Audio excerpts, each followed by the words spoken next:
Okay, so if you have ever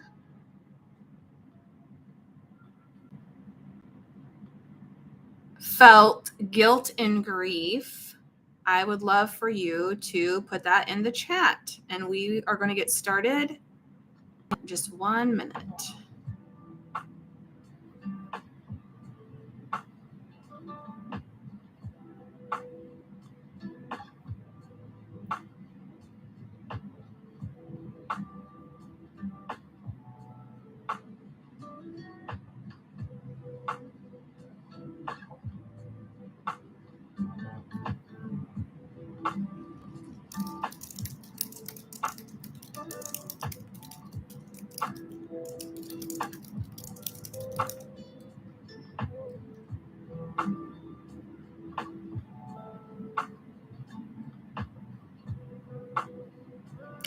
It's going to freeze in Orlando. What? What in the world? I heard so St. Augustine, Florida. I don't know if you've ever been there, but the historic part, they give a lot of tours and all that good stuff. And they had said that they only plant oranges now, I think south of Orlando, because that's supposedly the line in Florida where they still get frost and freezing temperatures. So that's true, but it's very weird to think that Orlando would have freezing weather. I was going to say I should come see you, but maybe when it warms up.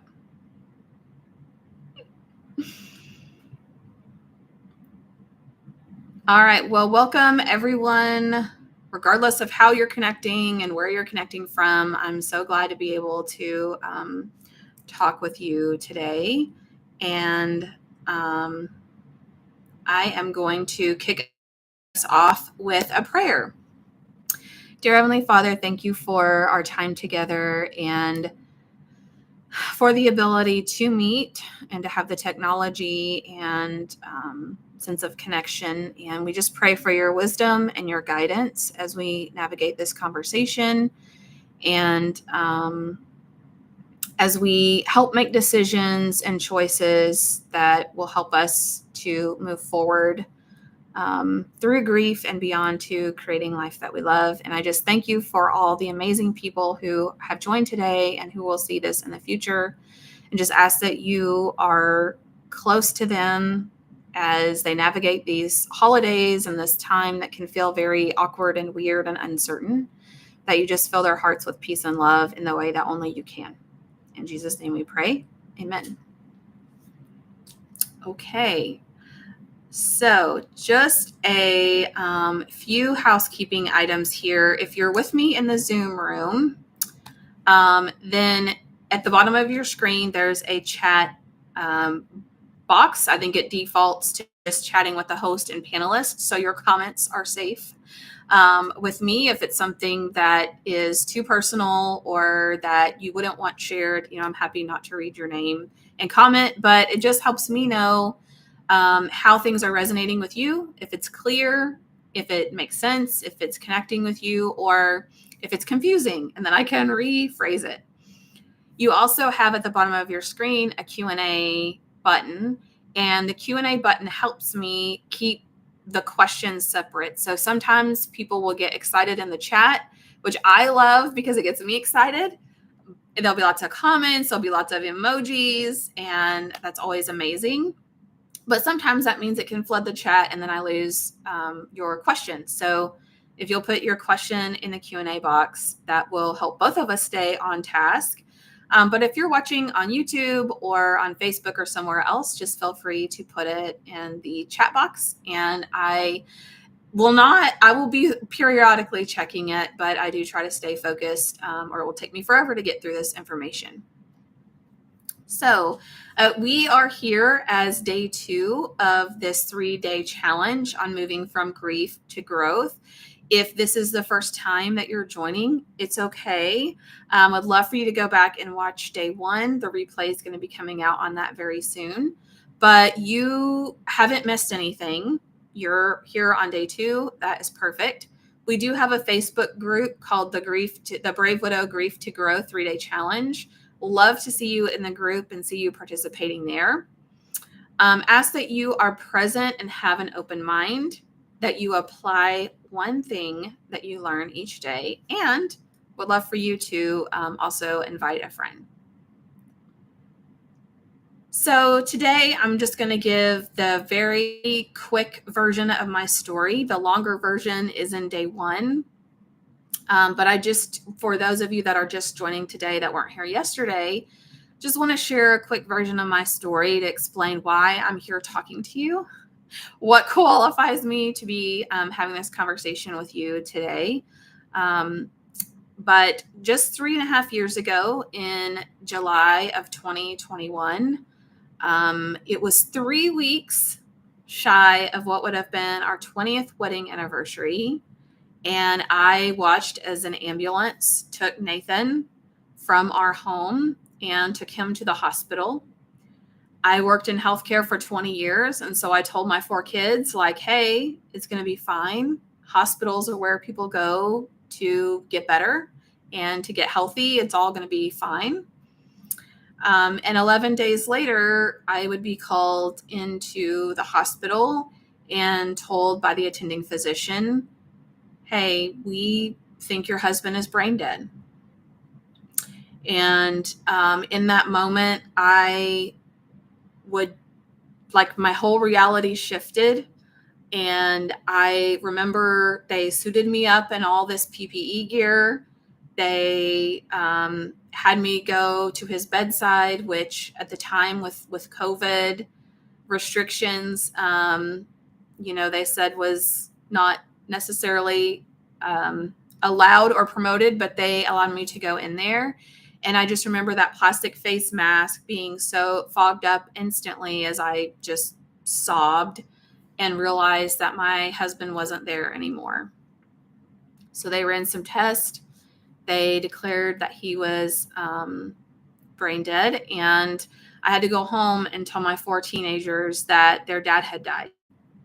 3 weeks later, in what I had been planning on having family and friends over for a 20-year, big celebration of our anniversary, I had some of those same family and friends over, and we just honored Nathan's life. And we had a very bittersweet time together. And I ended up facing that day not as a wife, but as a widow and solo mom to these 4 teenagers.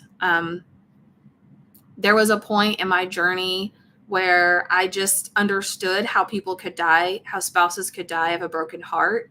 I felt like I wanted to die, that life was pointless, that it didn't matter. I was trying to be happy again, even 18 months, 2 years into my journey.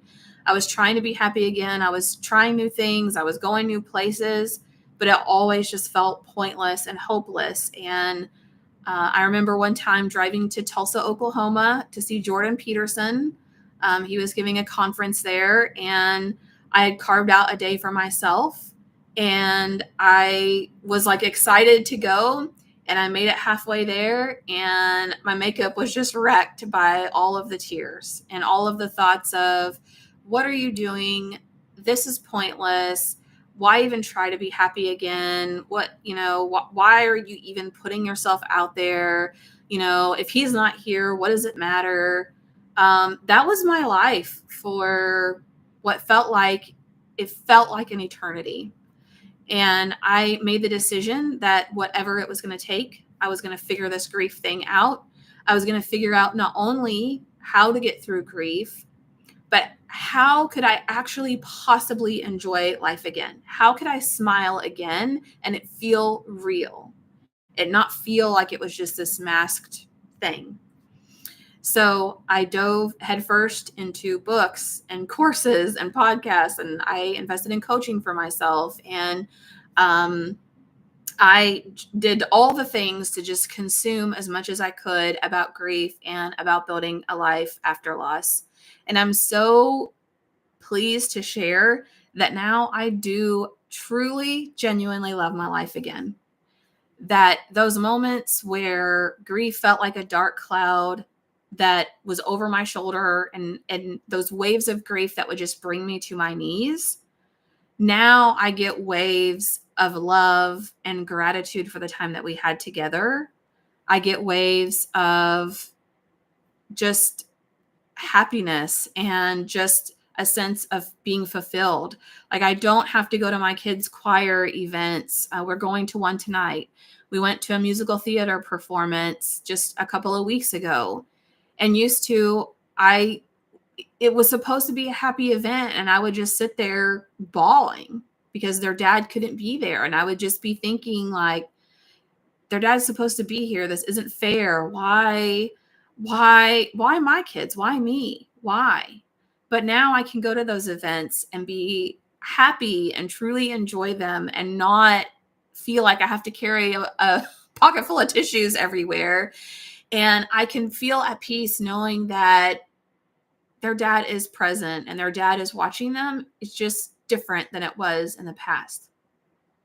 I've gone on all sorts of adventures. I have worked so hard on healing my heart. I even remarried a wonderful, amazing man earlier this year and gained a bonus son in the process. I went in October and spoke to the National Funeral Directors International Annual Convention and Expo and got to talk to 100 people, 100 funeral directors that care about supporting widows beyond the service. Like, so many amazing things that I never even dreamed were possible for my life.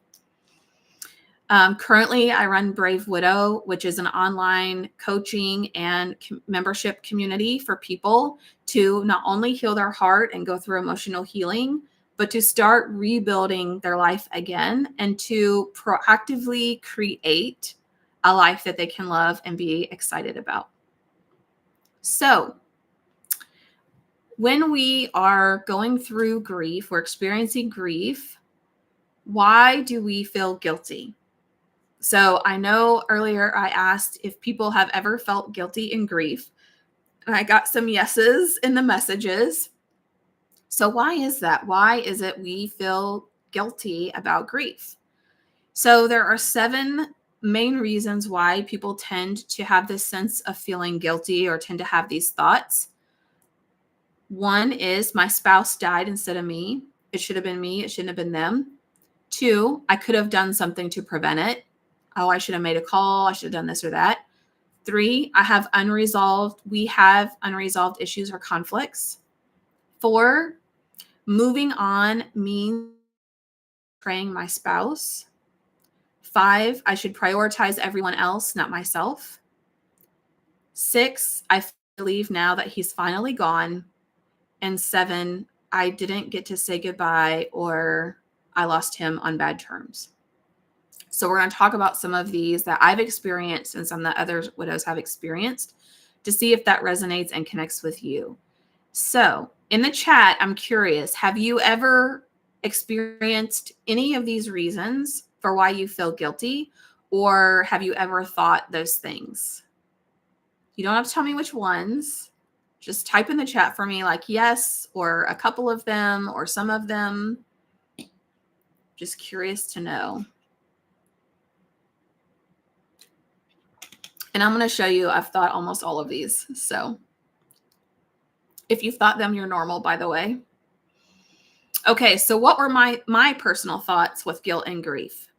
Well, I felt guilty because Nathan and I both had COVID, and it ended up morphing to double pneumonia. And this was the height of when the Delta variant was coming out with COVID. And so when I say we had COVID, it's not like, oh, we were sick in bed for a few days. Like, we were bedridden. Like, if I get out of bed, my head was pounding. I thought it was going to explode. I felt like I was going to faint. We couldn't keep anything down. If it wasn't for Gatorade and oatmeal, I don't know if I would have survived. We were horribly bedridden. So some of the thoughts that I had were around those last few days. One, I should have taken him to the hospital sooner. So yes, I called the hospital. They told us not to come. They told us there was nothing that they could do to help us. But ultimately, when we ended up having to call an ambulance the next day, because he couldn't even hardly move, But I felt guilty because I thought, well, I should have just taken him. Like, I shouldn't have just called. I should have just taken him to the hospital sooner. I should have been kinder when we were sick.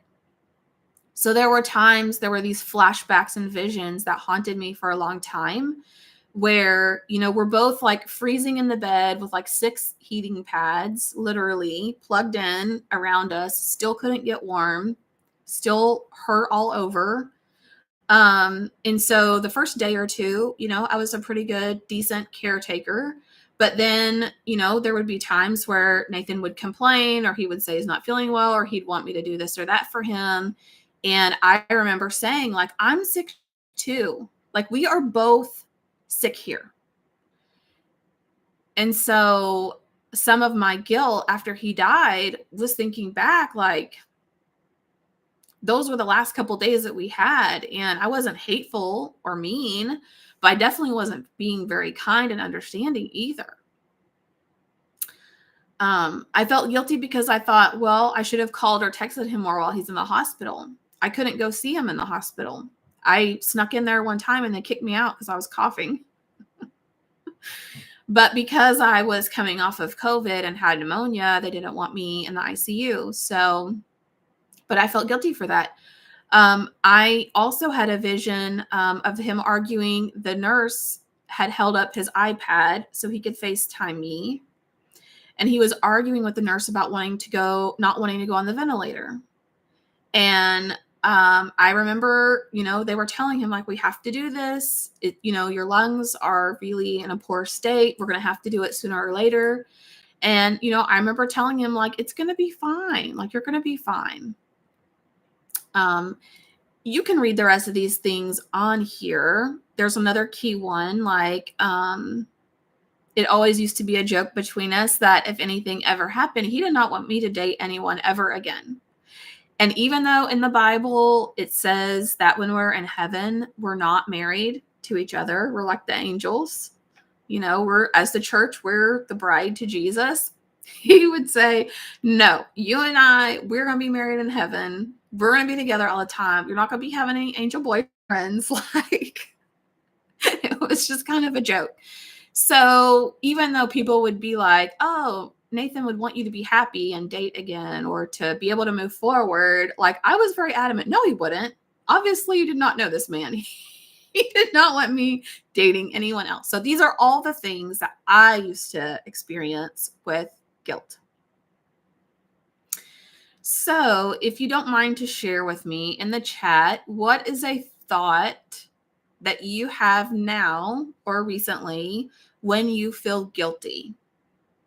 If you're not comfortable putting it in the chat, that's okay, but just take a minute and I want you to think about what a thought is that you experience now that brings up a feeling of guilt, because we are going to work on changing that thought. We're going to do a little exercise here in a minute.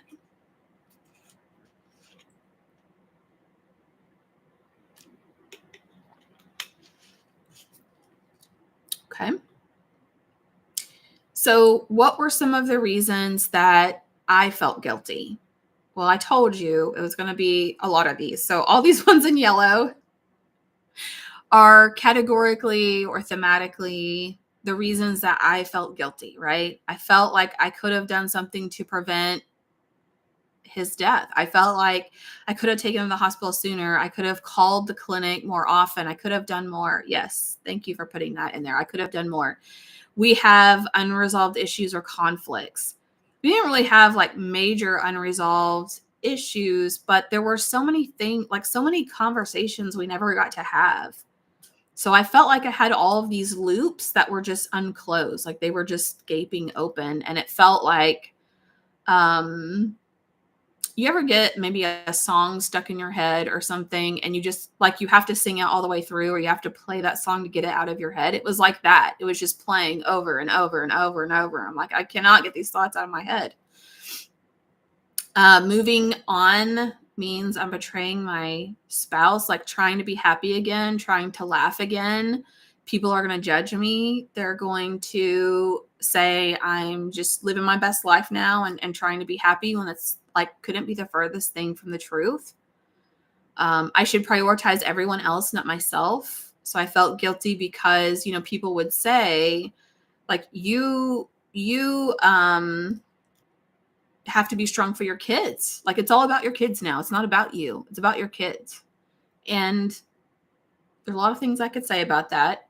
And it is true. I do want to take care of my children, but there is a way where we need to prioritize our own well-being so that we can show up for our children.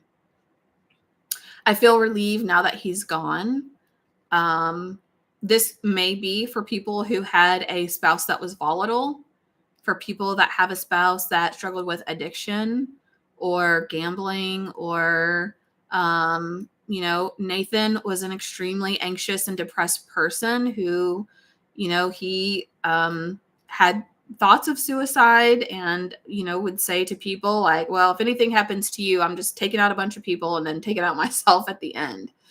And so there could be a sense of relief that that person isn't battling with that every day. It's not a burden to them anymore. Or if you have a person that created a very volatile life experience for you, you feel relief now that your life is calmer. I didn't get to say goodbye, or I lost them on bad terms. So one of the probably best things that I learned through Grief Recovery Method and through the Grief Recovery Institute is that guilt is a very heavy word. Like, oh, I feel guilty. I'm guilty. I feel guilty. And that is because the actual definition of guilt often implies malicious intent. And so when we think about guilt, we think about like, I did something wrong. I did something, or I didn't do something. But guilt is associated with malicious intent. And for 99% of people that see this, I don't think you had malicious intent with your person, right? Like, I didn't have malicious intent when I told Nathan, like, I'm sick too. I literally was sick. We were both struggling. I wasn't maybe the kindest that I could be. So I wish that I would have been kinder, but I wasn't responding with malicious intent. So instead of thinking that you're guilty or feeling guilty, often what guilt is, are things that we wish were better, more, or different. So maybe I wish that my last few days with Nathan were different and that I had been more kinder, more understanding. I wish that I had done more. I had made more calls. I had advocated more for us to get the help that we needed, even when people said there was no help, that I hadn't stopped. Maybe I wish that in the course of our relationship, I had been better at understanding personality differences or letting go of the small stuff that we argued over that didn't really mean anything, or that I had been a more elevated version of myself.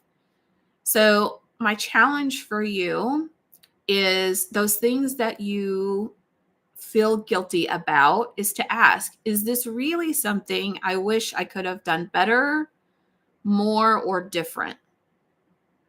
Which is awesome on the comments in the chat when people say, I wish I could have done more. Bingo. So the first thing that we want to do in acknowledging these thoughts and these feelings that bring up guilt is realizing, okay, well, it's not really guilt because I didn't do these things maliciously.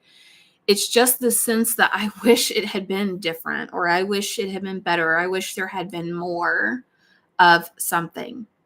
And so one of the ways that we can start to break free from this guilt, the Grief Recovery Method is an amazing process. It's a tool that I use with widows all the time. I love it. Very helpful in releasing guilt. And additionally, one of the things that we can do to help us with guilt are reframing our thoughts about it. Now, reframing thoughts and thought work and the thought model, like these are things that I teach heavily in the community and with clients.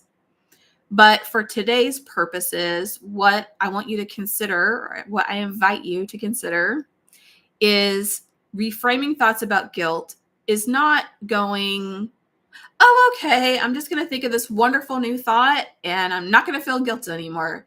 Thanks, Emily. You've solved this problem. The key with reframing thoughts, any kind of thought, but we'll say specifically about guilt, is you want a thought that is true, but also helpful. So I'm going to skip forward and then I'm going to come back to this one. So the keys to reframing our thought, number one, is it true? Okay. So my thought about, oh, I wish I would have taken him to the hospital sooner. I could have taken him to the hospital sooner. Okay. Is that thought true? Well, yeah, it's true. But number two, is it serving me? And no, that thought is not serving me. It's not helping me. It's not making me feel any better. Okay. So what we want to do is reframe that thought like, oh, I could have taken him to the hospital sooner. Something that's true, but also something that's serving me. Another key to consider is how do you want to feel when you choose to think this? So our thoughts directly impact our feeling. So if I think thoughts like, I'm a terrible person, I should have called the hospital sooner, I should have called the doctor's office more, I should have done this, I could have done that, I just gave up. What kind of person does that? I'm the worst wife in the world. If I'm thinking all of those thoughts, type in the chat what kind of feelings you think that brings up.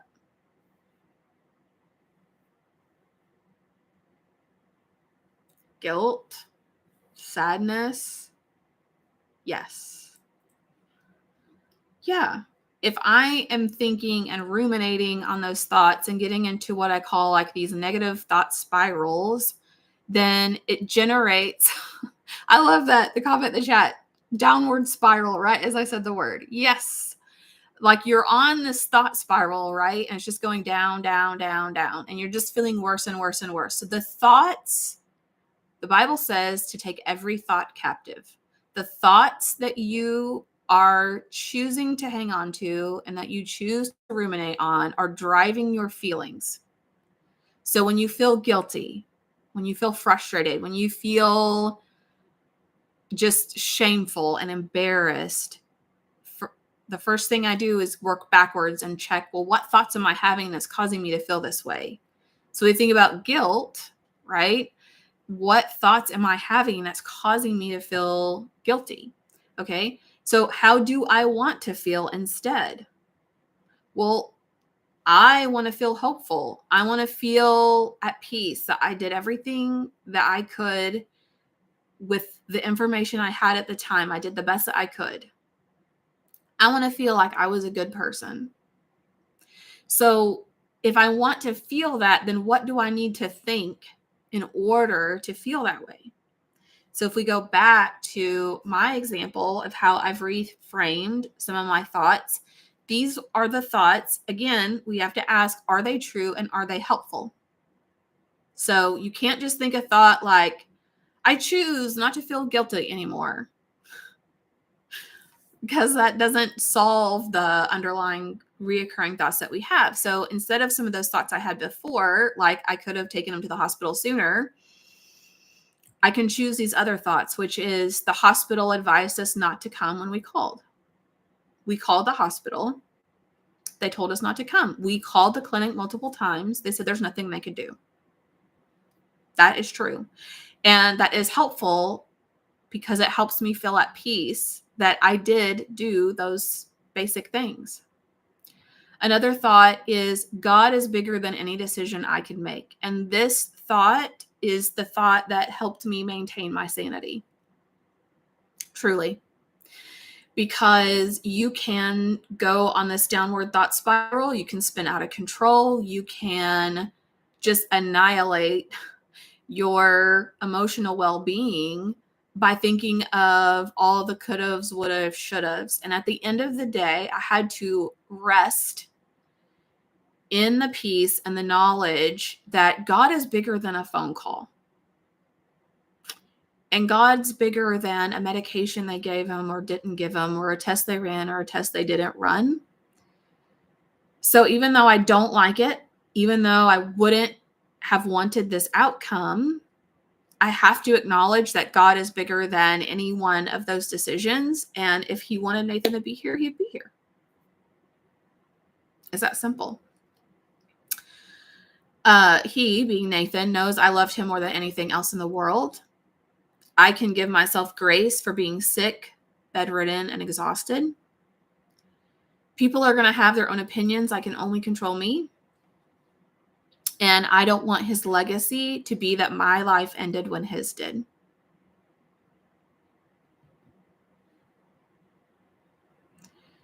So these are thoughts that I chose to believe and to hold on to help free myself from guilt as I was moving through grief.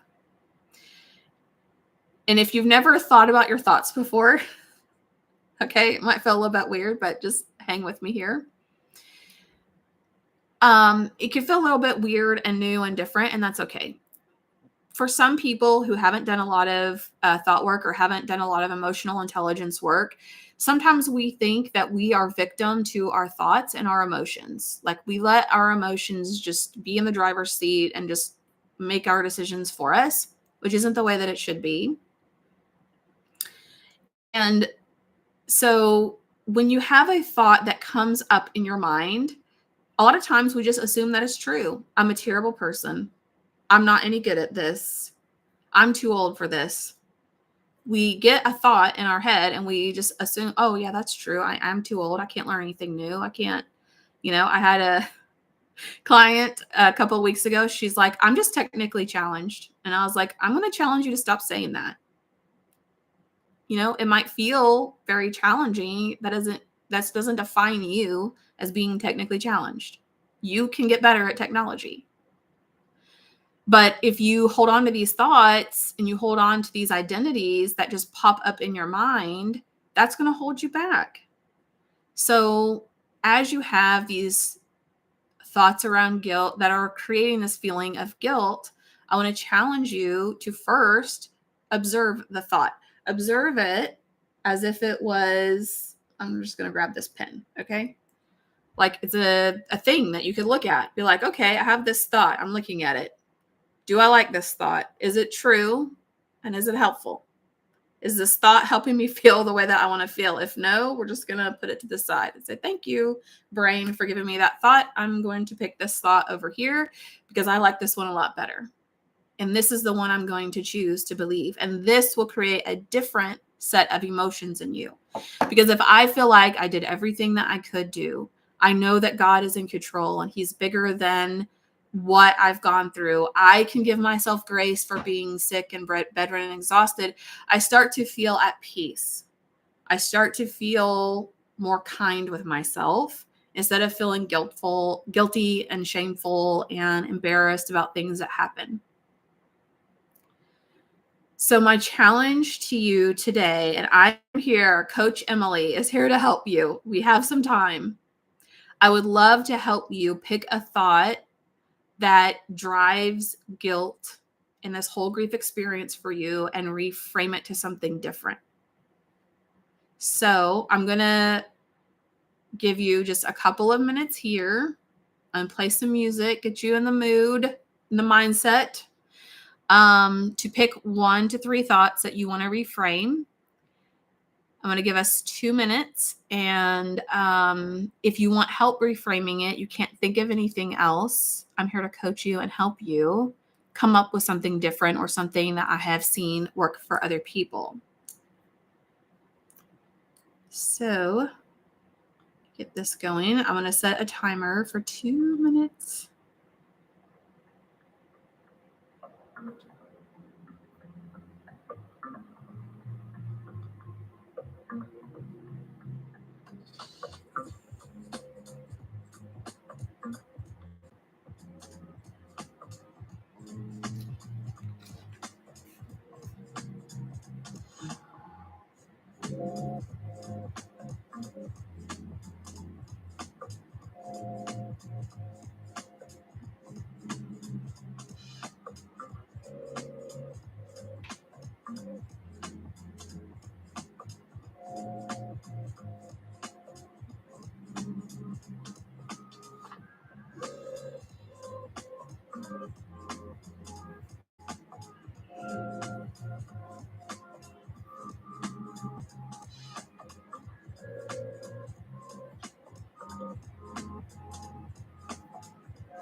Okay, we have 1 minute left.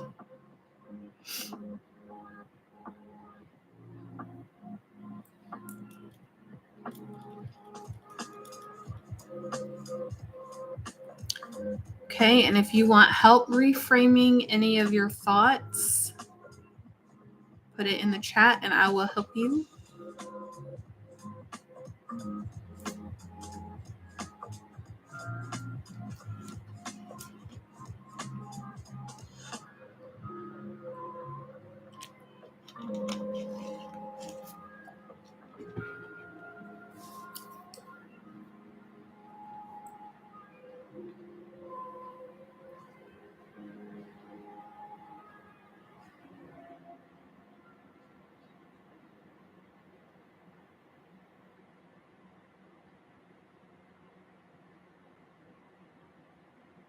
Okay.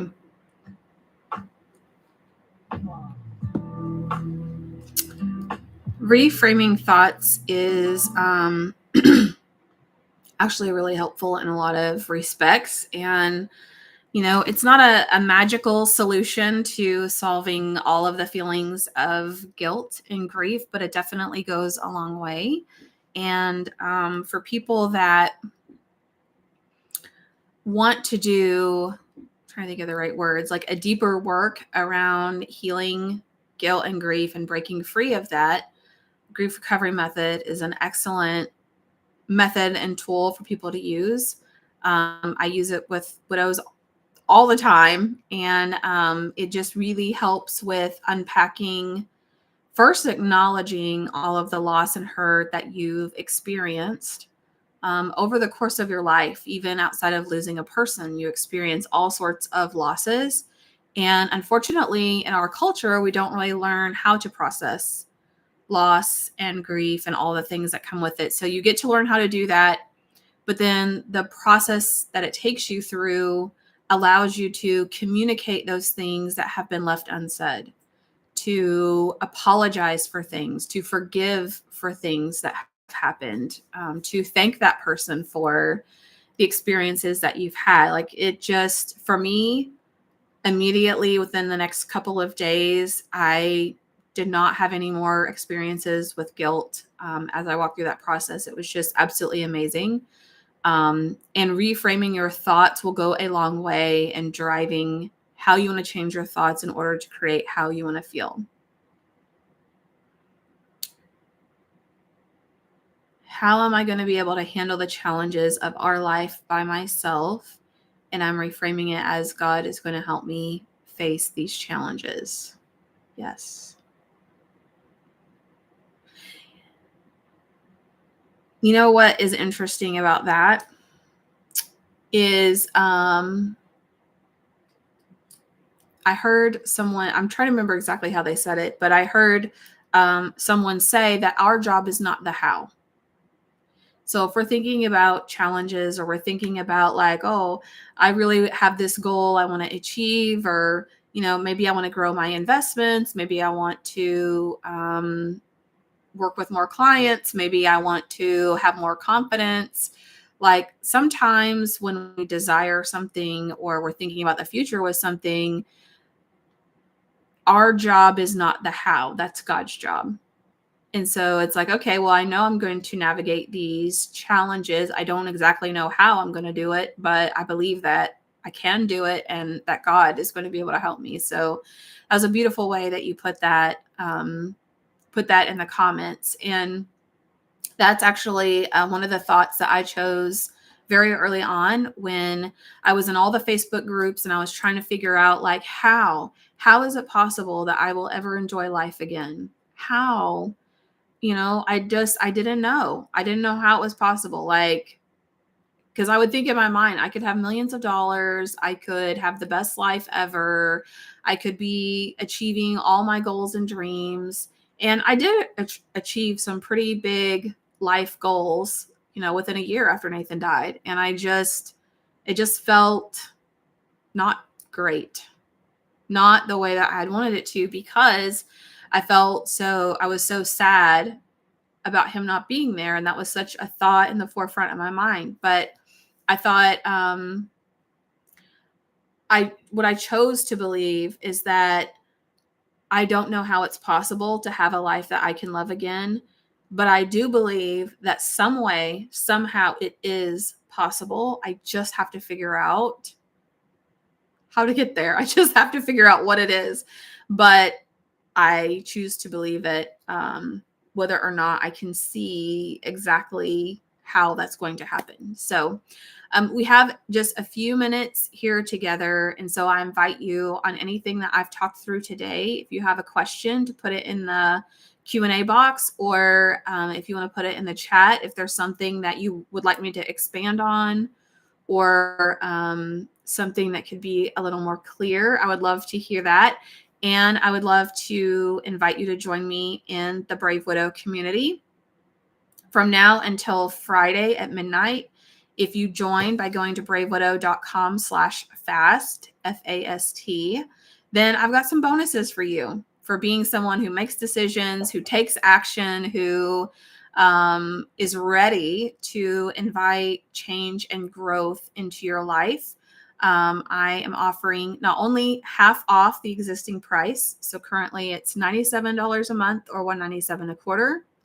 And if you sign up by Friday, then I will honor for life $47 a month or $97 for the quarter, which is basically like buy 2 months, get one free. I will honor that, and I will also include the Dating Masterclass series, which I've sold separately for upwards of $500, and the Brave Widow systems that I teach, and the Mastermind replays, which I've sold separately for $3,000. So you will have access to all of that in the community, plus our live calls, the coaching that we do on those calls, the forums that we have. You can go in there 24/7. You can post, you can talk to other people. And then, of course, all of the courses and workshops and other on-demand content. I have courses on how to meet new people and make friends. I have courses on decluttering and when to get rid of your spouse's things. I've got all the content, like wherever you are in your journey within the community, we help meet you where you are and take your exact next step to move forward. So I absolutely love the community. I'm in there every day, seeing what people are posting or what questions they have, or helping them be able to move forward. And so my goal with this fast action bonus has been like, how do I make it so ridiculously juicy and amazing that people are like, sign me up? I have had people ask if I do one-on-one coaching, and I do offer that.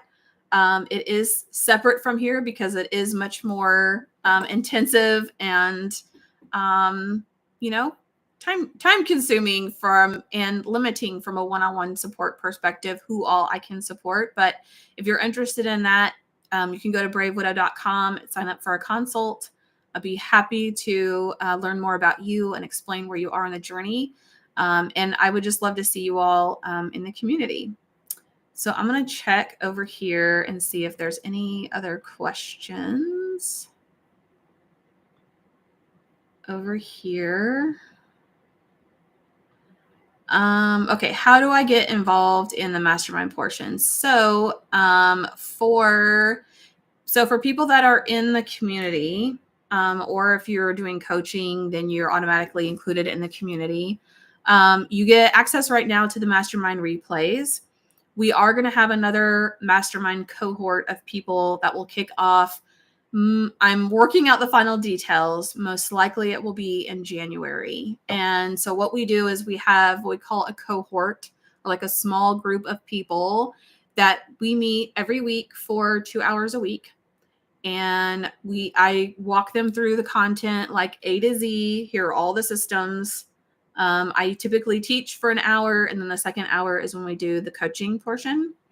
And so for the mastermind, it's a much more like A to Z curriculum type approach with coaching built throughout. And they also have the ability to have their own private group area where they can ask questions, and there's a challenge in there that they can participate in. So if you're interested in the mastermind, I'm going to be publishing some information on that probably towards the end of December or the first part of January. But if you're somewhere on my email list, then you will get a notification when we are ready to start opening the doors to the second mastermind cohort. But because I didn't want to keep people from learning about the systems and learning about things that happen in the mastermind, as part of this bonus, I'm giving you access to all the replays. So we just finished week 13. So we're just over halfway through the first cohort. That first cohort started in August. So we're just halfway through that first group, and then we'll be starting the second group in January. But it's a great way to get more face time, more coaching time, more like personalized feedback for people that like that. And then having the ability to just really walk on this journey with other people and watch the growth that happens. It's been really amazing.